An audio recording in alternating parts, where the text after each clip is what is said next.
Baik, kita mulai. Bismillahirrahmanirrahim.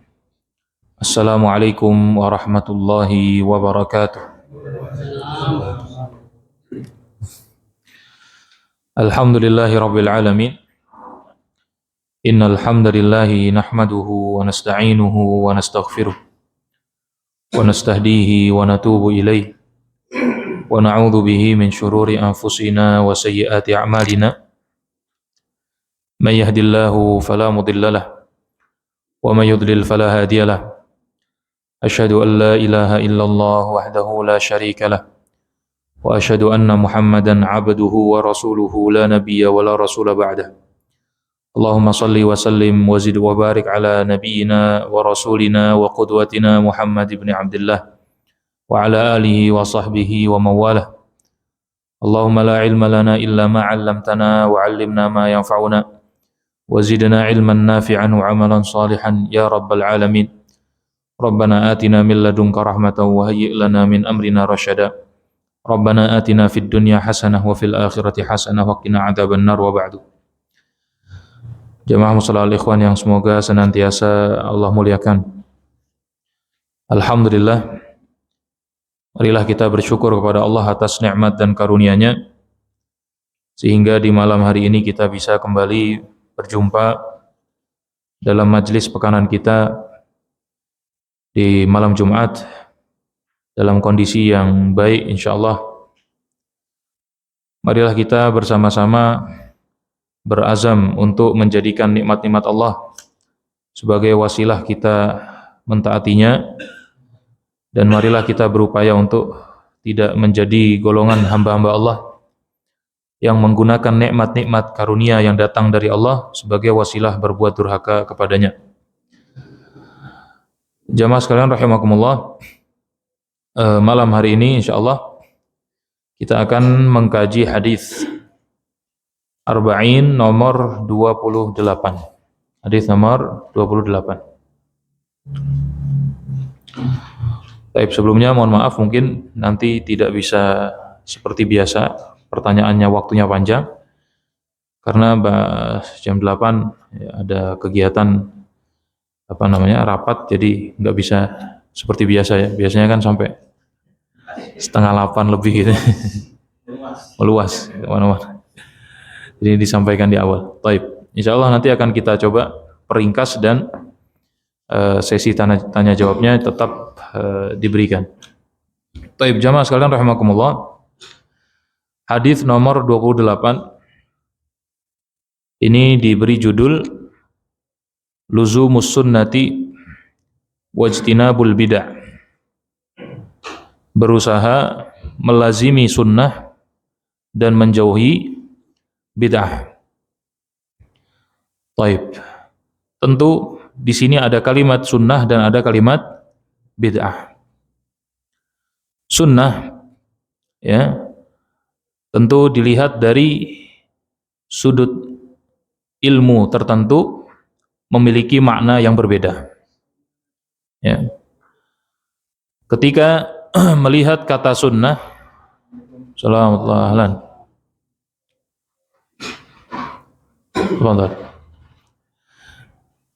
Tafadhal. Ahlan.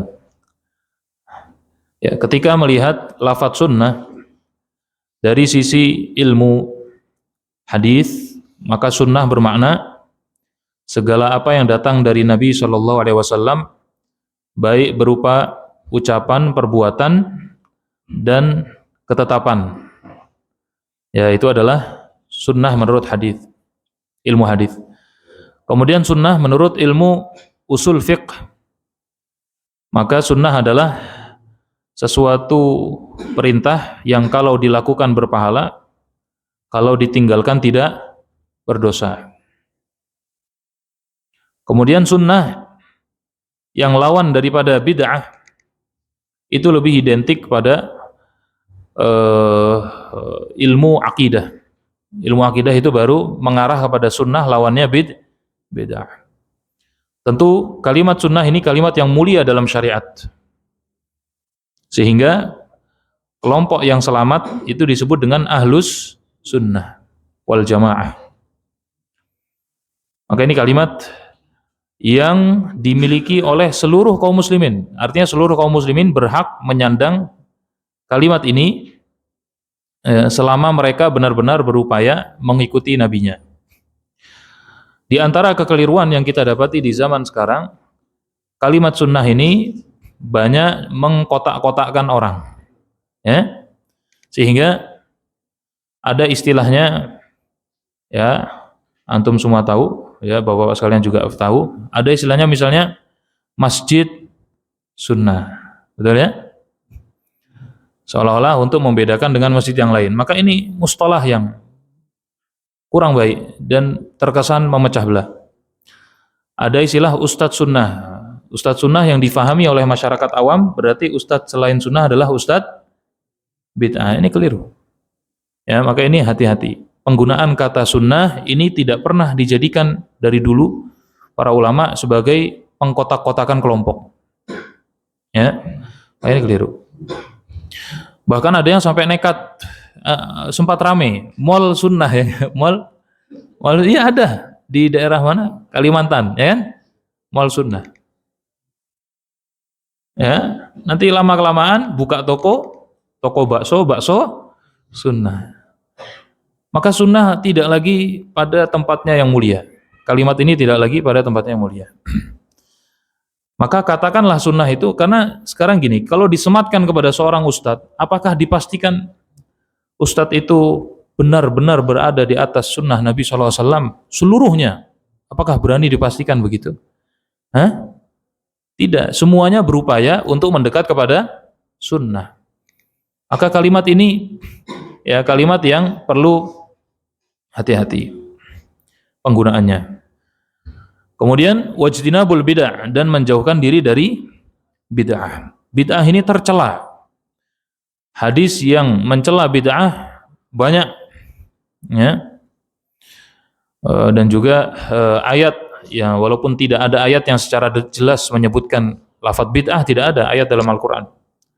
Paling ada pecahan katanya mubdi'. Tapi tidak dalam makna sesuatu yang menyelisihi syariat. Ya. Kullu bid'atin dhalalah, setiap bid'ah adalah sesat. Wa kullu dhalalatin finnar, dalam satu riwayat. Kemudian dalam Al-Qur'an, wa ma atakumur rasulu fakhudhuhu wa ma nahakum anhu fantahu. Apa yang diperintah Nabi, ambil. Apa yang dilarang, jauhi. Yang diperintah, ambil. Nah, maka sebelum kita membaca hadisnya, kita perlu mendudukkan kata sunnah ini yang pada akhir ini mungkin banyak digunakan tidak pada mestinya. Nah, taib. Taib, kita baca hadisnya. Bismillahirrahmanirrahim. Qala al-musannifu rahimahullah. An Abi Najih al-Irbad ibni Sariyah radhiyallahu anhu qala wa'adhana Rasulullah sallallahu alaihi wasallam mau'izatan wajilat minhal qulub wa dharafat minhal uyun. Faqulna ya Rasulullah ka'annaha mau'izatu muwaddi'in fa'awsina.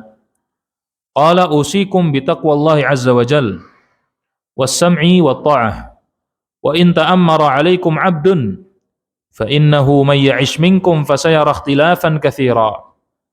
Fa'alaikum bisunnati wa sunnatil khulafa'ir rasyidin al-mahdiyyin addu 'alaiha bin nawajidh wa iyyakum wa muhdatsatil umur fa inna kulla bid'atin dhalalah. Rawahu Abu Dawud wa Tirmidzi wa qala hadisun hasanun sahih. Baik. Fathi, kita tolong bacakan, Pak, artinya. Kamu enggak bawa buku? Tolong, Fat. Hadis nomor 28. Dari Abu Najih al-Irbad bin Sariyah radhiyallahu anhu, dia berkata, Rasulullah sallallahu alaihi wasallam menyampaikan kepada kami sebuah nasihat yang membuat hati bergetar dan air mata bercucuran. Maka kami pun berkata, Wahai Rasulullah, artinya ini adalah nasihat perpisahan, maka berilah kami wasiat. Beliau bersabda, aku wasiatkan kepada kalian agar bertakwa kepada Allah, selalu mendengar dan taat kepada pemimpin, meskipun kalian dipimpin oleh seorang budak. Karena orang yang hidup meninggalku akan menjumpai banyak perselisihan. Oleh karena itu, hendaklah kalian berpegang teguh dengan sunnahku dan sunnah para khulafaur rasyidin yang mendapat petunjuk. Gigitlah sunnah-sunnah itu dengan gigi geraham dan jauhilah perkara-perkara yang diada-adakan dalam agama. Karena semua bid'ah adalah sesat. Hadis riwayat Abu Dawud, At-Tirmidzi, dan dia mengatakan hadis hasan sahih. Baik, jazakallah khair. Hadis ini dari Abi Najih Al-Irbad bin Sariyah. Abi Najih ini termasuk sahabat yang pertama kali masuk Islam. Yang awal-awal masuk Islam, beliau menyebut dirinya ana rabiul Islam. Saya adalah orang keempat yang masuk Islam. Dan beliau termasuk sahabat yang miskin. Ya, terkategorikan sahabat yang miskin. Seperti Abu Hurairah. Beliau ini termasuk di antara sahabat juga ketika perang Tabuk yang pernah kita ceritakan berulang sepertinya kisahnya. Ketika Nabi sedang melakukan perang Tabuk, maka ada orang-orang miskin yang menghadap kepada Rasulullah minta supaya diajak. Ya, pernah ya kisah ini, minta supaya diajak. Kemudian Nabi tidak bisa mengajak karena Nabi mengatakan, ya perang ini perang yang jauh, membutuhkan perbekalan yang banyak dan membutuhkan fasilitas yang mana bahasanya negara tidak bisa menanggung. Makanya Nabi mewajibkan setiap muslim laki-laki yang sudah balik untuk ikut berjihad dan membawa bekalnya sendiri. Kalau nggak bisa bawa bekal maka nggak bisa ikut.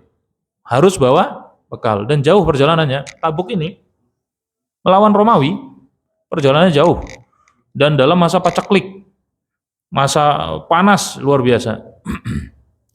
Maka orang-orang fakir itu ada yang bahasanya memohon betul kepada Rasulullah supaya diajak.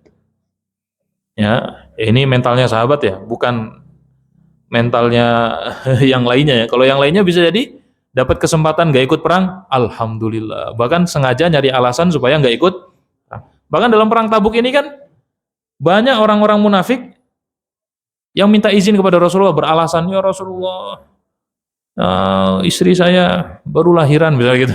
Ya Rasulullah, ini dan itu. Ya Rasulullah, kebun ini nggak ada yang jagain. Ya Rasulullah, banyak. Ya, termasuk diantaranya 3 sahabat yang mulia yang dulu pernah kita ceritakan juga. 3 sahabat yang mulia yang termasuk yang minta izin kepada Rasulullah tidak ikut padahal mampu, tapi akhirnya nanti mereka menyesal. Ini ceritanya panjang, kita ringkas saja.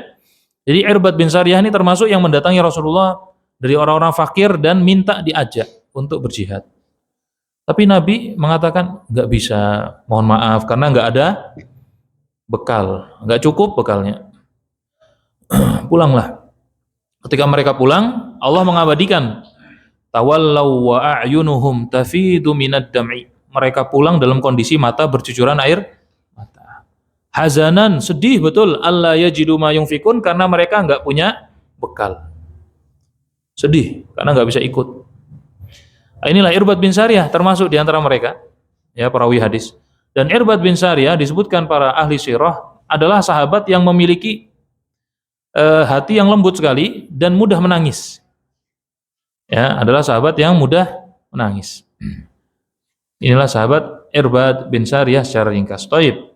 Qala, beliau mengatakan, wa'adhana Rasulullah sallallahu alaihi wasallam, Nabi memberikan wejangan nasihat kepada kami, mau'izatan wajilat minhal qulub, satu nasihat yang menggetarkan hati kami. Nah, dalam riwayat yang lain disebutkan penyampaian nasihat ini terjadi setelah subuh. Jadi pada subuh Nabi menyampaikan di hadapan para sahabat nasihat-nasihat yang menggetarkan hati. Ya. Wa dzarafat minhal uyun, dan menjadikan air mata bercucuran. Ya. Mengingatkan tentang akhirat, karena disebut dengan mau'izah itu biasanya Mau'idhah hasanah itu adalah isinya mengingatkan tentang akibat yang akan diterima di masa datang, di masa yang akan datang. Misalnya diingatkan tentang surga, diingatkan tentang neraka, yang menjadikan para sahabat menangis, mengingat dosa-dosanya dan lain sebagainya. Dan inilah ya, harusnya nasihat itu, nasihat ya, ketika disampaikan bisa masuk ke dalam hati, ya. Nasihat yang benar-benar bisa bermanfaat. Ketika kita diberi kesempatan untuk memberikan nasihat, ya, karena termasuk hak muslim dengan muslim yang lainnya adalah ketika diminta nasihat, hendaknya dia memberikan nasihat. Dan ketika memberi nasihat, hendaknya memperhatikan apa yang paling maslahat bagi orang tersebut. Ya, bukan seseleranya kita ngasih nasihat semau kita, enggak. Lihat, kalau kita kenal personal dia butuh dinasihati masalah apa. Ya, dia sholatnya masih kurang tertib, ingatkan tentang sholat. Dia sama orang tua kurang kurang berbakti, ingatkan masalah berbakti. Dia masalah infak, dia termasuk yang sulit, maka ingatkan masalah infak. Dia adalah pribadi yang mudah berdusta, ingatkan masalah bahaya dusta. Ya. Begitu juga ketika seorang khatib Jumat, ketika dia ingin menyampaikan khutbah, hendaknya dia melihat kondisi masyarakat nih yang perlu diingatkan bagian apa, yang paling urgent diingatkan masalah apa. Ya, maka kalau nasihat itu melihat pada tema yang diperlukan oleh mereka yang mendengar, maka biasa nasihat itu akan menjadi nasihat yang membekas. Dan begitu juga ya, yang perlu diperhatikan bagi orang yang menasihati, hendaknya mu'minan bikalamihi, dia meyakini isi nasihatnya adalah kebenaran. Bukan orang menyampaikan nasihat tapi ragu-ragu, ini yang disampaikan benar atau salah. Biasanya kalau ada keraguan dalam menyampaikan nasihat, ya dia tidak masuk ke dalam hati. Makanya Nabi itu kalau sudah berkhutbah di hadapan para sahabat, sebagaimana disebutkan oleh Jabir, kana Nabi idza khataba, ya, Nabi itu ketika berkhutbah wa dzakara sa'ah, dan mengingatkan tentang hari kiamat, ishtadda ghadabuhu wa ala sautuhu, seperti orang yang sedang marah dan suaranya meninggi. Wahmarat ainahu, bahkan sampai kedua mata Nabi memerah ketika sedang menasehati, mengingatkan tentang hari kiamat, kengerian hari kiamat itu sampai sedemikian. Ka'annahu mundhiru jais, Nabi seperti sedang dihadapkan dengan tentara perang. Jadi Nabi ketika menasehati enggak sekedar nasihat, ya, meyakini nasihatnya, dan juga di samping meyakini nasihatnya, dia juga adalah orang yang sudah mengamalkan nasihatnya. Ya, karena nasihat itu ya akan kuat pengaruhnya kalau nasihat itu juga berdasarkan hati yang sehat, dia pun sudah mengamalkan, itu lebih punya kekuatan pengaruh. Beda dengan nasihat yang hanya sekedar, kalau yang viral tahun lalu itu omon-omon gitu. Sekedar omon-omon itu ya. Tidak ada isinya. Ya, tidak diamalkan juga. Ya. Sehingga ada satu ungkapan, lisanul hali afsahu min lisanil maqal. Bahasa dengan keteladanan itu lebih kuat daripada bahasa dengan sekedar ucapan. Taib, inilah nasihat Rasulullah yang membekas. Ya. Wa dharafat minal uyun, dan nasihat itu menjadikan air mata bercucuran. Fakulna, maka kami berkata, ya Rasulullah, wahai Rasulullah, ka'annaha mau'idhatu muwaddi'. Kok nasihat engkau ini ya Rasulullah seperti nasihatnya orang yang mau pamit. Ya, jadi seserius itu Nabi menasihati gitu loh. Ya, ketika orang menasihati dan serius nasihatnya, membekas kuat dalam hati orang-orang yang mendengar, kok kayak orang mau pisah saja gitu kan. Maka para sahabat mengatakan, ya Rasulullah, kok nasihat di hari ini seperti engkau mau pamit ya Rasulullah. Fa'ausina, tolong berikan kami wasiat. Ya, wasiat ini apa? Apa definisi wasiat? Ya. Satu pesan yang disampaikan untuk dilakukan setelah kematian. Ini makna umum wasiat. Satu pesan yang disampaikan untuk dilakukan setelah kematian. Ini kalau wasiat dalam arti ilmu faraid, ilmu waris. Maka dalam ilmu waris, wasiat itu maknanya seperti itu. Tetapi kalau tidak ada kaitan dengan waris, maka wasiat itu adalah satu nasihat khusus yang diberikan kepada orang yang berisikan pesan-pesan kuat, itu namanya wasiat. Ya, pesan-pesan penting ya yang disampaikan kepada orang lain yang berisi nasihat-nasihat yang kuat. Ini adalah wasiat. Nah, dianjurkan bagi kita juga meninggalkan wasiat-wasiat. Bahkan siapa saja dalam hadis yang ingin melakukan satu perjalanan ya sehari semalam atau 2 hari 2 malam itu ya, saya agak lupa hadisnya, hendaknya dia meninggalkan wasiat untuk keluarganya. Maka wasiat ini adalah nasihat-nasihat yang kita anggap penting untuk disampaikan. Ya, jadi pesan-pesan itu kan banyak bentuknya. Ada pesan yang pentingnya biasa, ada nasihat yang statusnya ya penting, ada nasihat yang penting sekali.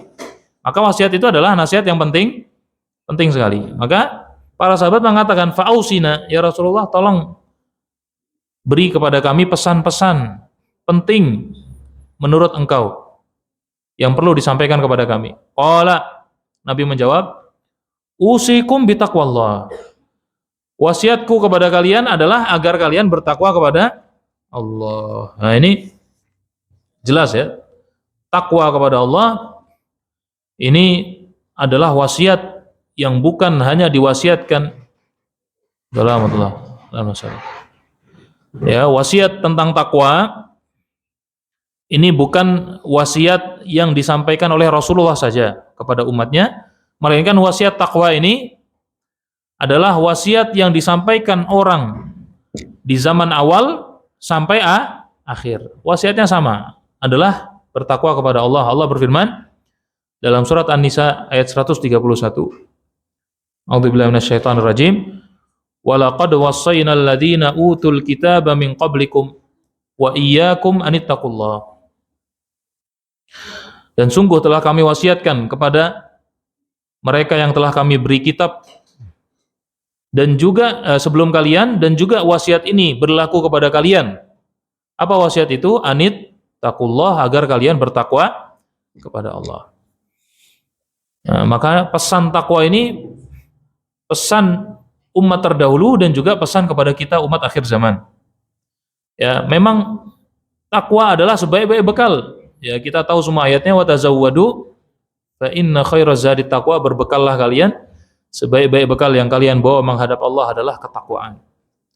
Maka takwa itu maknanya apa?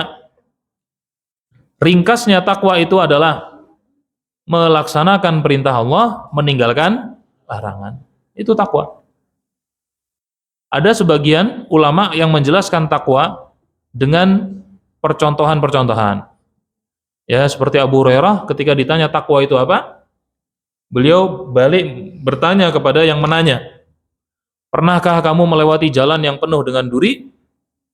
Pernah, wahai Abu Hurairah. Apa yang kamu lakukan? At-taqi, aku hati-hati. Itu takwa. Takwa adalah menjalani kehidupan di dunia ini dengan penuh kehati-hatian. Ya, apa yang diperintahkan Allah dilaksanakan, apa yang dilarang Allah dijauhi. Baik. Maka takwa ini adalah satu wasiat yang perlu kita perhatikan. Bahkan kita semua tahu pesan takwa itu bahkan dijadikan sebagai rukun dalam khutbah. Rukun dalam khutbah Jumat. Di mana khutbah Jumat yang tidak ada pesan takwanya, maka khutbah Jumat yang tidak sah. Dan harus menggunakan lafaz takwa. Sebagian ulama mengharuskan lafaz takwa. Tidak cukup hanya mengajak meninggalkan larangan, atau mengajak, misalnya dia mengajak meninggalkan larangan saja tanpa mengajak untuk melaksanakan perintah, maka nggak sah. Atau orang mengajak melaksanakan perintah saja, misalnya dia sedang bahas pentingnya melaksanakan sholat 5 waktu, itu kan isinya ajakan, hanya sekedar ajakan, tidak ada larangan yang disentuh, dan tidak ada kalimat marilah kita bertakwa kepada Allah, maka sebagian memandang khutbah semacam ini tidak sah. Taib. Maka jelas ya, wasiat takwa ini adalah wasiat yang penting yang perlu kita perhatikan. Taib. Kemudian wasiat yang kedua, ya, usikum bitaqwallahi azza wa jal was-sam'i wat ta'ah. Dan mendengar juga taat kepada pemimpin. Mendengar dan taat kepada pemimpin ini adalah bagian dari akidah Ahlus Sunnah wal Jamaah. Mendengar dan taat kepada pemimpin. Ustadz, ya, pemimpinnya tidak mentaati Allah. Maka selama yang diperintahkan kepada kita bukan sesuatu yang berisi maksiat, maka kita tetap wajib mentaatinya. Selama yang diperintahkan bukan maksiat. Tetapi kalau sudah yang diperintahkan maksiat, maka ada kaidah la ta'ata li makhluqin fi maksiatil khaliq. Tidak ada hak taat bagi makhluk ketika memerintahkan kepada maksiat. Kita tahu kisah Utsman bin Affan, ya kan? Ketika beliau masuk Islam, orang tuanya nggak setuju, ibunya tidak setuju. Kemudian mogok makan untuk memaksa Utsman keluar dari Islam. Apa yang dilakukan Utsman? Nggak peduli, tapi tetap menghormati ibunya.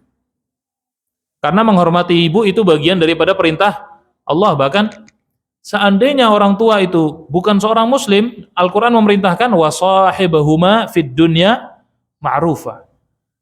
Pergaulilah kedua orang tua itu dengan baik walaupun dia kafir. Ya. Tetapi Allah juga mengingatkan, ya, kalau keduanya memerintah kamu kepada maksiat, fala tuti'huma. Jangan ditaati. Wasahibhuma fid dunya ma'rufa. Tapi tetap bergaul dengan keduanya itu dengan cara yang maka terhadap pemimpin Nabi wasiatkan untuk taat, ya, untuk taat, ya, karena madharat dari tidak taat itu lebih besar daripada madharat dari tidak mentaati, ya, pemerintah itu lebih besar. Bahkan ada satu ungkapan dari Ali bin Abi Thalib, beliau mengatakan, innan nasa la yasluhuhum illa imamu barrin au fajir. Kondisi manusia itu, kondisi umat ini tidak akan baik kecuali bersama imam, bersama pemimpin. Baik pemimpin itu pemimpin yang baik maupun pemimpin yang banyak dosa. Artinya, kondisi memiliki pemimpin yang buruk karakternya itu lebih baik daripada kosong dari kepemimpinan sama sekali. Manusia nggak punya pemimpin, artinya tidak ada hukum, tidak ada batasan-batasan, tidak ada perlindungan sama sekali. Kira-kira terjadinya bagaimana kondisinya? Faudo, kekacauan. Ya, ketika tidak ada wilayah hukum yang jelas, siapa yang memiliki kekuasaan terhadap hukum di satu wilayah nggak jelas, maka pasti akan banyak kezaliman. Ya, pelanggaran hak terhadap sesama manusia. Makanya Ali bin Abi Thalib mengatakan, sesungguhnya manusia itu tidak baik kondisinya kecuali tetap di antara mereka ada yang memimpin, baik pemimpinnya baik ataupun pemimpinnya buruk. Nah, wa inna mimma ad'afal muslimina, dan di antara hal yang menjadikan kaum muslimin lemah, wa adhhaba rihahum, dan menjadikan kaum muslimin tidak memiliki kehormatan, tafallutuhum minas sam'i wat ta'ah li umaraihim, ketika mereka melepas ketaatannya dan tidak mendengar kepada pemimpin mereka, wa mailuhum ilal fawda, dan mereka memilih untuk condong kepada kekacauan, wal mukhalafah, dan melawan, mimma adda ila wuqu'il fitan, yang mana hal itu menjadikan tersebarnya fitnah di tengah-tengah kaum muslimin. Nah, maka jamaah sekalian rahimakumullah, ini penting. Makanya Nabi sampai mewasiatkan setelah takwa adalah taat. Catatan taatnya tadi sudah jelas. Taat tidak dalam hal-hal yang berisi maksiat. Kalau berisi maksiat, maka tidak ada hak untuk mentaati orang yang mengajak kepada maksiat. Ada seorang sahabat dulu namanya Hudzaifah. Hudzaifah ini pernah diutus dalam satu rombongan. Saya tidak ingat apakah rombongan ini safar biasa atau safar jihad. Memang beliau ini orang yang suka ngelucu, orang suka bercanda. Ya. Ketika itu beliau iseng, dia sebagai pemimpin regu lah bahasanya. Kemudian diperintahkan, wahai anggotaku, tolong carikan kayu bakar. Itu menjelang malam hari. Dikira nyalain kayu bakar itu ya buat masak, buat apa? Dikumpulkan kayu bakar. Setelah dikumpulkan kayu bakar, tolong nyalakan apinya, dinyalakan. Ketika apinya sudah besar, kemudian dia mengatakan, ayo silahkan masuk ke dalam api. Tapi dia maksudnya bercanda, ayo silahkan masuk ke dalam api. Dan orang pada bingung, wah, masuk apa enggak ini? Ini yang merintah pimpinan yang merintah. Dan itu kan, hampir ada yang mau masuk, ditahan. Jangan kamu masuk, ngawur gitu kan. Kemudian cerita itu sampai kepada Rasulullah. Lalu Rasulullah bersabda, seandainya ada yang nurut dan masuk ke dalam api, maka dia, bahasanya saat itu juga dia masuk ke dalam neraka. Artinya Nabi menegaskan la ta'ata li makhluqin fi ma'siyatil khaliq, tidak ada hak ketaatan bagi makhluk dalam hal-hal yang berisi maksiat kepada Allah. Siapapun itu. Ya. Orang seterhormat apapun, orang tua bahkan ketika merintahkan kepada maksiat tidak ada hak ketaatan. Walaupun tetap dia punya hak dihormati. Dihormati, tapi saya nggak mau taat pada bagian yang ini. Maka ada orang itu yang kita punya kewajiban menghormati, tapi kita nggak harus taat. Ketika yang diperintahkan adalah kemaksiatan kepada Allah. Bahkan Nabi sampai melanjutkan, wa in ta'ammaru 'alaikum 'abdun. Walaupun yang memimpin kalian adalah hamba sahaya. Walaupun hamba sahaya menjadi pemimpin bagi kalian. Perumpamaan Nabi dengan menyebut hamba sahaya, ulama itu berbeda dalam memaknainya. Yang pertama ada yang mengatakan, maksud Nabi mengatakan yang walaupun yang menyuruh kamu, yang memimpin kamu adalah hamba sahaya, ini menunjukkan bahwasanya di akhir zaman akan terjadi kondisi pemimpin-pemimpin itu adalah orang-orang yang tidak ahlinya. Dia tidak berhak menjadi pemimpin, tapi dia bisa menjadi pemimpin disebabkan memang sistem kepemimpinannya mengizinkan dia untuk menjadi pemimpin. Dan bisa disahkan, dan dia memang pemimpin yang sah secara sistemnya. Walaupun curang atau apa itu mah di belakang. Tapi ketika Nabi mengatakan walaupun yang memerintahkan adalah hamba sahaya, ini ulama mengatakan ini menunjukkan bahwasannya Nabi ingin memberitahu perkara gaib kepada kita bahwasanya di akhir zaman akan terjadi kondisi ya banyak bangku-bangku kekuasaan diisi oleh orang-orang yang tidak ahlinya. Dan itu sesuai dengan hadis yang lain. Hadis yang kedua, hadis Jibril ya, ketika Jibril mengatakan kepada Rasulullah, "Ya Rasulullah, mata sa'ah, wahai Rasulullah, kapan terjadi hari kiamat?" Maka Nabi menjawab, di antaranya wa antara hufatal uratal alata ri'a asya yatatawaluna fil bunyan. Kamu mendapati orang yang biasanya gembala kambing, orang-orang pedalaman, orang-orang yang secara thaqafahnya itu rendah, pengetahuannya rendah, tapi dia menjadi pemimpin-pemimpin manusia. Ya, berarti sesuai dengan hadis ini. Nabi menggambarkan, walaupun yang menjadi pemimpin kamu itu hamba sahaya, artinya orang yang gak pas, tetap lebih baik ya mentaati daripada berusaha untuk keluar berusaha untuk melawan, yang mengakibatkan banyak kehancuran, yang mengakibatkan banyak perpecahan, yang mengakibatkan banyak kerusakan. Bahkan dari zaman sahabat pun sudah terjadi. Berusaha tidak mentaati Ali bin Abi Thalib, itu pun dengan alasan yang kuat. Yaitu oleh siapa? Oleh sahabat yang lain, yaitu Muawiyah bin Abi Sufyan. Muawiyah bin Abi Sufyan berperang melawan Ali bin Abi Thalib. Bukan karena pengen merebut kekuasaan, tapi karena menganggap Ali bin Abi Thalib tahu siapa yang membunuh Utsman. Tahu siapa yang membunuh Utsman, tapi disembunyikan, tidak dihukum-hukum. Ya, padahal Ali bin Abi Thalib tahu belum, tapi beliau radhiyallahu anhu sedang berusaha menstabilkan kepemimpinannya. Tapi Muawiyah menuntut, dan dia berhak menuntut. Kenapa? Karena Utsman ini masih dalam kategori keluarga besarnya. Kalau tidak salah sepupu atau apa. Utsman ini masih kerabat dekatnya Muawiyah bin Abi, dan Muawiyah bin Abi Sufyan saat itu sedang diamanahi memimpin wilayah Irak. Ya, memimpin wilayah Irak. Jadi beliau juga punya kekuatan, dan akhirnya beliau mengajak kepada mereka yang enggak setuju juga dengan keputusan Ali bin Abi Thalib untuk menuntut Ali bin Abi Thalib segera menyelesaikan masalah siapa yang membunuh Utsman. Ya. Akhirnya dikompor-komporin sama orang Khawarij, dikompor-komporin habis-habisan sampai akhirnya terjadi peperangan.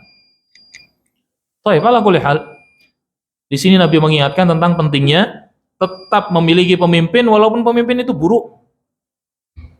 Tetap lebih baik daripada tidak punya pemimpin sama sekali. Tapi catatannya, saya tidak akan taat kalau diperintahkan kepada maksiat. Nah, memang pengennya kita misalnya pemimpinnya bagus. Ya, seperti Umar bin Khattab, seperti Abu Bakar, itu kan satu maslahat. Tapi ingat, ada satu kaidah yang disebutkan para ulama, dan ini difahami oleh seluruh penuntut ilmu. Dar'ul mafasid muqaddamun ala jalbil masalih. Mencegah keburukan harus lebih diutamakan daripada ingin mendapatkan kemaslahatan. Kita pengen dapat maslahat, tapi dengan cara yang jelas akan menimbulkan madarat. Mana yang lebih didahulukan? Lebih baik meninggalkan madarat walaupun nggak dapat maslahat. Jadi titik beratnya meninggalkan sesuatu yang berbahaya lebih didahulukan, lebih dikedepankan daripada pengen dapat keuntungan.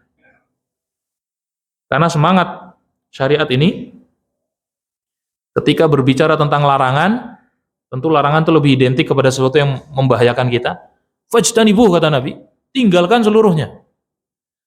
Wa ma amartukum, dan yang apa aku perintahkan, apa saja yang aku perintahkan, kata Nabi. Dan perintah Nabi biasanya isinya adalah untuk kemaslahatan kita. Kata Nabi apa? Fa'tu minhum mastata'tum, datangilah perintahku sesuai dengan kemampuan kalian. Jadi ketika ingin mendapatkan kebaikan dengan melakukan kebaikan, itu perintah Nabi, datangi semampunya. Tapi kalau bicara meninggalkan larangan, sesuatu yang berbahaya, Nabi nggak mengatakan tinggalkan semampunya, tapi apa? Tinggalkan seluruhnya. Fajtanibuh. Maka keluarlah kaidah dar'ul mafasid muqaddam ala jalbil masalih, menjauhkan diri dari sesuatu yang membahayakan lebih diutamakan daripada keinginan mendapatkan kemaslahatan. Baik. Makna yang kedua, sudah azan ya? Waktunya, Masya Allah. Hadisnya belum selesai. Ya, tafadhol azan. Baik, sepertinya tidak bisa diselesaikan karena saya tadi juga tidak bisa panjang kalam ya. Mungkin nanti kita lengkapi pembahasannya di pertemuan yang lain, insyaallah. Tafadhol kalau ada pertanyaan, mungkin dua saja.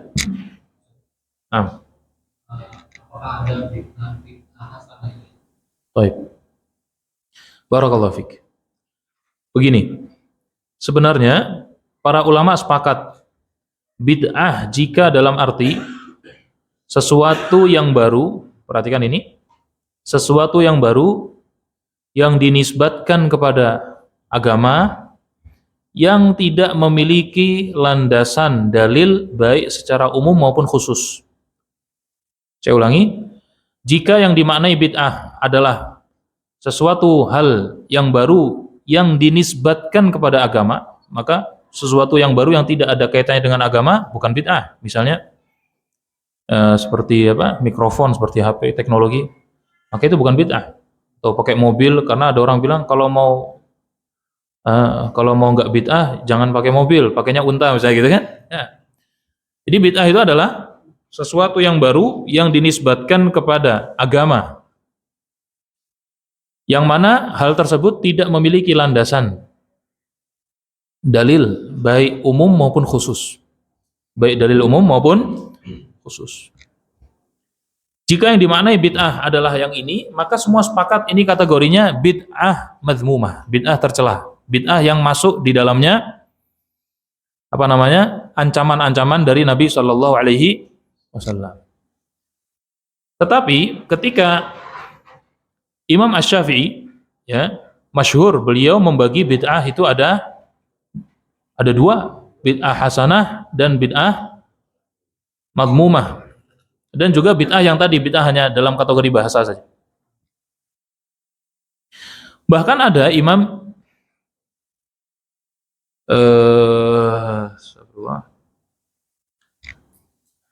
Imam As-Subki sepertinya, beliau membagi bid'ah itu sampai 5. Ada bid'ah wajib, ada bid'ah sunnah, ada bid'ah haram. Jadi secara pembagian memang tidak ada kesepakatan dari ulama, tapi mereka sepakat kalau bid'ah yang dimaksud adalah perkara yang baru dalam agama, yang dinisbatkan kepada agama, yang mana itu tidak punya landasan dalil secara syar'i, baik dalil umum maupun khusus, maka semua sepakat itu tercela. Nah, yang dimaksud dengan bid'ah hasanah menurut Imam Asy-Syafi'i adalah perkara baru dalam syariat, ya, yang tidak dilakukan di zaman Nabi tapi didukung oleh dalil-dalil umum syariat. Maka secara pengucapan bid'ah, tapi secara hakikatnya itu tidak bid'ah tercela, bid'ah tapi bagus. Bahkan Umar bin Khattab pernah melakukan, ya, satu ijtihad untuk melaksanakan sholat taraweh berjamaah. Kemudian beliau mengatakan ni'matul bid'atu hadhihi, sebaik-baik bid'ah itu ini. Maka bid'ah yang dimaksud Umar bukan bid'ah yang tadi definisinya sudah saya sebutkan, perkara baru disandarkan kepada agama, tidak memiliki landasan, ya, dalil secara khusus, secara umum maupun khusus. Bukan maksud Umar ini, karena di zaman Nabi dulu pernah Nabi sholat tarawih beberapa kali, kemudian Nabi tidak melanjutkan dan Nabi mengatakan khasyata ayyufrada, aku khawatir sholat tarawih itu menjadi wajib. Maka ketika Rasul sudah wafat, berarti kemungkinan hukum berubah tidak mungkin karena wahyu sudah putus. Maka Umar menghidupkan kembali dan menyebut ini sebagai bid'ah. Maka bid'ah ini bukan bid'ah yang disepakati di awal sebagai satu yang buruk. Nah, bid'ah yang disepakati di definisinya di awal itu yang kayak gimana, Ustaz? Bid'ah i'tiqad. Seperti bid'ah orang-orang Khawarij yang mengatakan pelaku dosa besar kekal di neraka. Kemudian juga termasuk keyakinan orang Syiah yang mengatakan bahwasanya yang masuk surga dari para sahabat cuma 6 apa 5 gitu ya. Ini jelas bid'ah yang.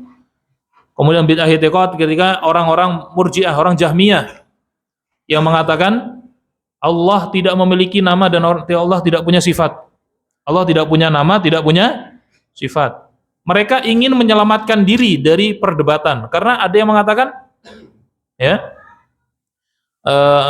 panjang lah ini kalau bicara akidah panjang, ya, ini bukan tempatnya. Ala kulli hal, bid'ah yang disepakati itu bid'ah kayak gini. Memang ada potensi satu amalan dikategorikan bid'ah oleh satu ulama, tidak dikategorikan bid'ah oleh ulama yang lain. Ada potensi. Ya. Kenapa? Karena di pandangan ulama ini nggak sah. Karena landasan dalil umumnya terlalu umum. Landasan umum dalil umumnya terlalu umum. Yang satu mengatakan selama masih ada dalil umum yang mencakup amalan ini maka nggak bisa disebut bid'ah. Maka ada potensinya berbeda pendapat. Ya. Contoh yang lain yang tidak dilakukan Nabi tapi semangat syariat mendukung itu pembukuan Al-Qur'an, mushaf.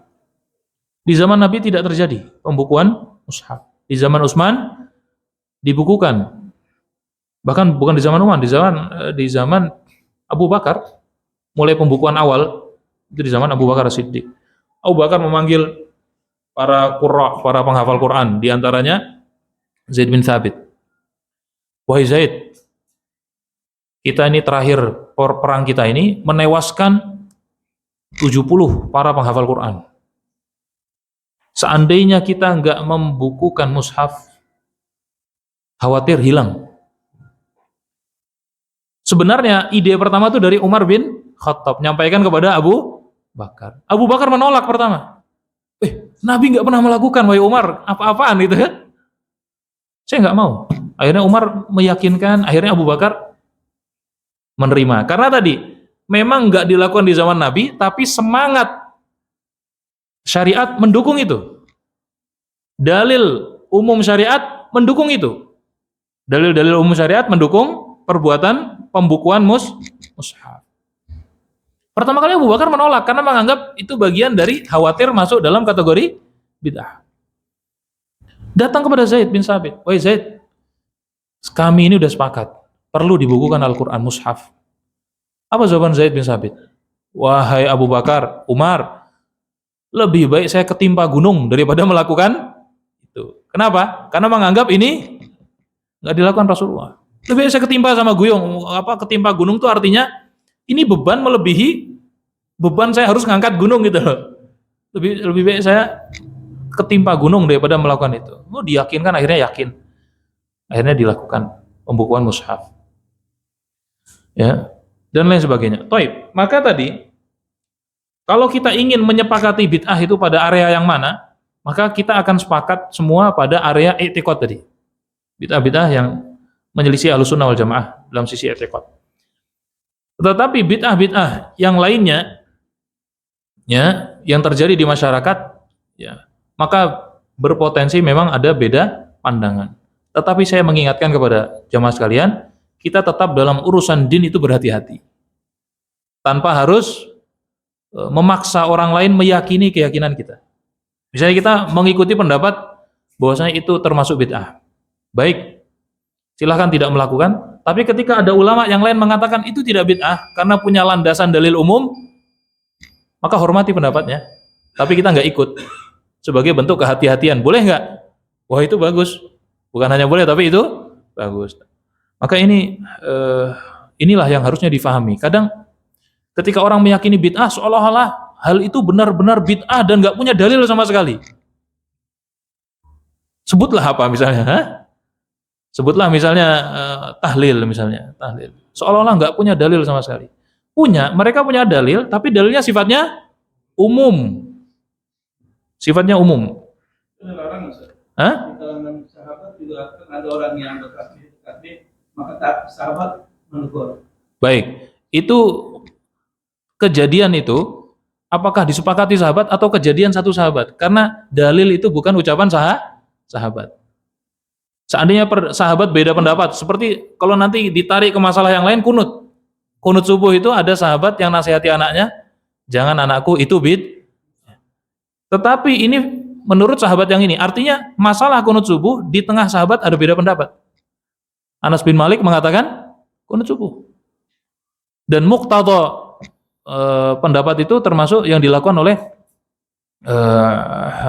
Abdullah bin Abbas. Saya tidak ingat lagi.